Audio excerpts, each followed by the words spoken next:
We're pulling up all the dandelions because your mom doesn't like how they look at the yard. I know what you're thinking. She doesn't like yellow, she doesn't like flowers, but there's actually a really interesting story about dandelions. You might hear an online rumor that the hate for dandelions is actually to poison us with herbicide and then sell us back heart medication. That story comes from Bayer, the major manufacturer of heart medication, buying up Monsanto, which is a major manufacturer of herbicide for weeds like dandelions. And people who lie on the internet for clicks will say, oh, this is big capitalism poisoning us with herbicide and then selling us back the heart medication we need. And that's not exactly true. Europeans brought dandelions to the US for all of their great medical purposes. You can eat the greens, you can make tea out of the roots, and you can make wine out of the flower. Major medical benefits for dandelion are cholesterol and high blood pressure, two of the main causes of heart disease. So why did we start hating dandelions so much? After World War II, this suburban flight in the US became the major indicator of success, and a homogeneous green lawn was literally a symbol of having made it. So this aggressive yellow plant popping up in the middle of your beautiful green lawn became the villain of all these Americans who wanted to make sure all their neighbors saw exactly how successful they were. So out of the suburban aesthetic that came after World War II that was a major status symbol in the US, the dandelion became a villain. Fast forward 80 years and people are starting to understand the damage that these herbicides can do and are starting to rediscover the value of the dandelion. Big Pharma isn't giving us poison and then selling us the remedy. That's too simplistic and that's too easy to defend.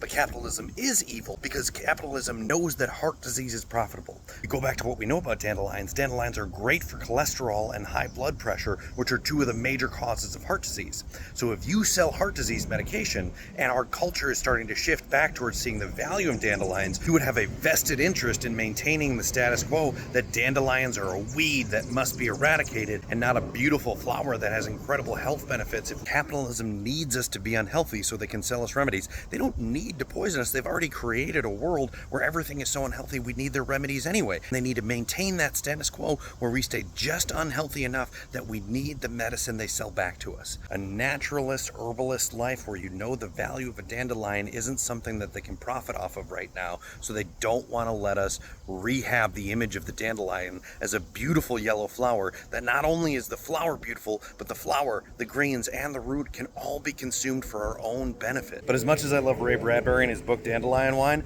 I don't know how to actually make it, so when your mom asked me to pull up the dandelions because it looks bad in our yard, I understand what she means by that and where that comes from. And in our household, that's not a hill I'm willing to die on right now, but culturally, I think it's important to talk about.